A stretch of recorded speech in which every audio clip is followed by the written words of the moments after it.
Fala galera, tudo bem? Mais uma vez por aqui nesse festival de postagens atrasadas da semana de Champions para falar sobre Tottenham e Leipzig.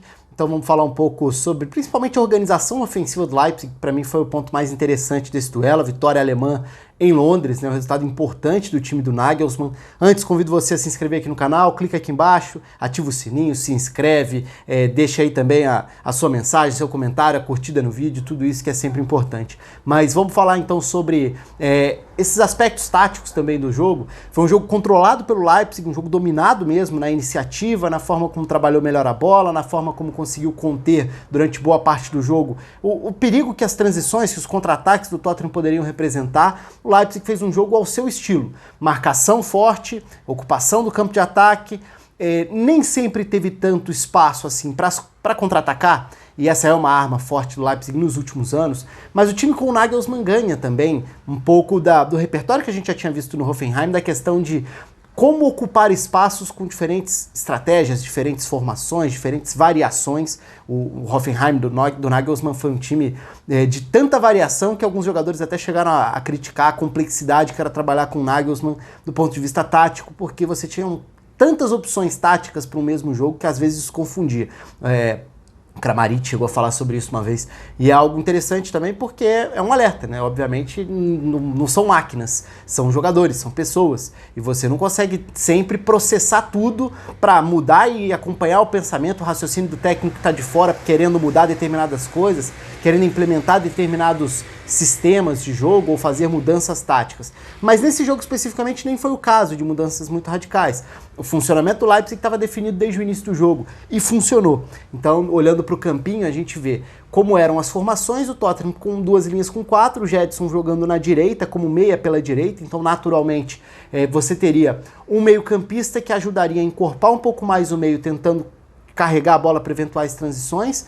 Do outro lado, Bergwijn, um atacante, um ponto, um jogador mais driblador, mais agudo, velocidade para partir para cima, para puxar contra-ataque, para abrir o jogo na ponta. Dele Alli e Lucas à frente, né? É um Tottenham muito desfalcado, sem Son e sem Harry Kane, por exemplo. O time perde seus dois principais jogadores de frente.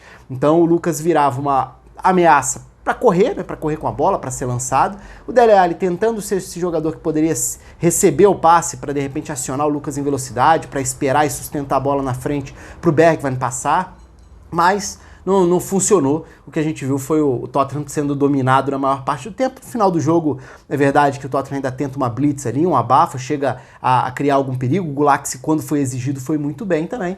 Só que do outro lado, acho que está o ponto mais legal do duelo, né? O Leipzig parte do sistema com 3 zagueiros, então são 3 zagueiros, 2 alas, 2 volantes, um meia encostando numa dupla de ataque, sendo que essa dupla de ataque tem o Schick como um jogador de maior força física, de maior referência, mas também usando muito bem esse físico para fazer o pivô com qualidade técnica. Foi importantíssimo dentro do jogo. O Timo Werner com mais liberdade para cair pelos dois lados do campo, ora voltando para participar do jogo mais recuado, em outros momentos dando essa opção em profundidade, a velocidade que ele tem para romper a linha de defesa, para ser explorado em contra-ataques, embora o jogo não tenha dado tanta essa alternativa assim, porque foi um jogo dominado pelo Leipzig no campo de ataque. Na maior parte do tempo era o Leipzig quem tentava abrir os espaços na defesa fechada do Tottenham. Então um cenário foi se desenhando e foi ficando muito frequente. Hoje tá uma beleza de barulho aqui fora, então não reparem não, porque vai sair cheio de ruído, de carro, de caminhão, de tudo que tiver. Mas dentro desse cenário do Tottenham fechado com as suas duas linhas de 4, uma característica foi importante, pensando aí em como o Leipzig teria paciência para construir com calma, com qualidade. Isso parte muito dos 3 zagueiros. Por quê? São 3 zagueiros que, na verdade, não são bem zagueiros, né?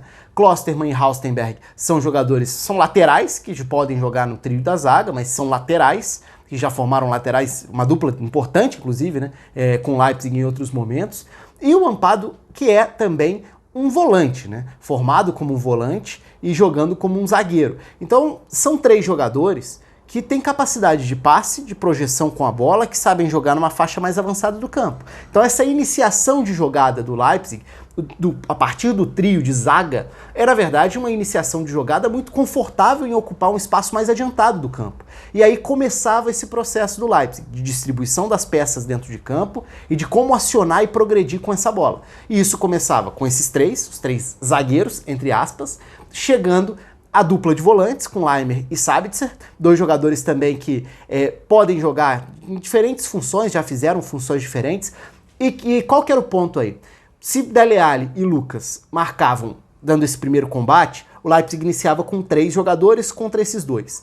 E esses 3 jogadores do primeiro passe, da saída de bola, tentavam achar espaços atrás dos dois que iniciavam a marcação para fazer essa posse de bola avançar. E como eram 3 contra 2, eles buscavam esse passe que já furasse essa primeira linha. Se furasse essa primeira linha, a bola chegaria a Sabitzer ou a Laimer. E os dois se alternavam ali como quem recebia o primeiro passe, quem dava uma opção um pouco mais à frente. Os alas eram importantes, abrindo o campo, dando essa amplitude às jogadas de ataque. O Angelinho, em especial pelo lado esquerdo, fez um jogo muito bom, acelerando, indo ao fundo, e ele é um lateral com virtudes, com qualidades, não foi muito aproveitado pelo Guardiola no Manchester City, mas no PSV tinha feito uma temporada muito boa, e é um jogador que acrescenta, podendo fazer esse papel de ala, de chegada à frente. E Nkunku e Timo Werner ajudavam a circular em diferentes faixas do campo. Em vários momentos, os dois estavam quase que alinhados atrás dos volantes do Tottenham. Então, se a gente pensar aí na projeção dessa bola, saindo a bola desde os 3 defensores, essa bola vai furar a primeira dupla de marcação, vai chegar a dupla de volantes do Leipzig. Lo Celso e o Winks são jogadores que têm qualidade de passe, que têm capacidade de distribuição, mas não são esses jogadores de grande ocupação e leitura defensiva, e muito menos de porte físico para esse combate. Se esse primeiro passe já furou a primeira marcação do Tottenham, chegou a dupla de volantes do Leipzig, e um dos dois meio-campistas do Tottenham tem que sair para esse segundo combate, já começa a existir espaço nas costas. E aí é um espaço no setor em que o Timo Werner está pronto para receber, o Nkunku está pronto para receber, o Schick está pronto para fazer o pivô e também dar sequência. E virou uma espécie de um dilema. O que o Tottenham faria ali?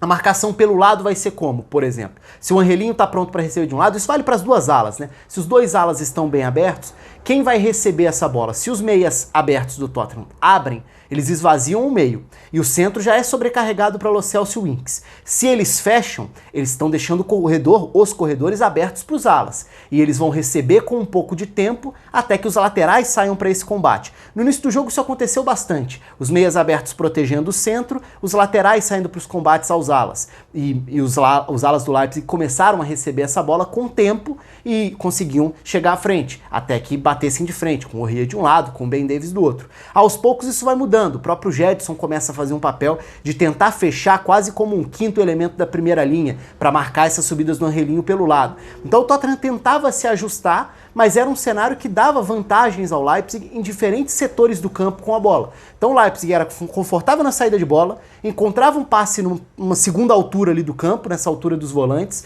encontrava opções de passe numa terceira altura do campo, que era ou pelas alas ou com esses atacantes flutuando nas costas dos volantes, e assim o time conseguia ficar presente muitas vezes perto da área adversária.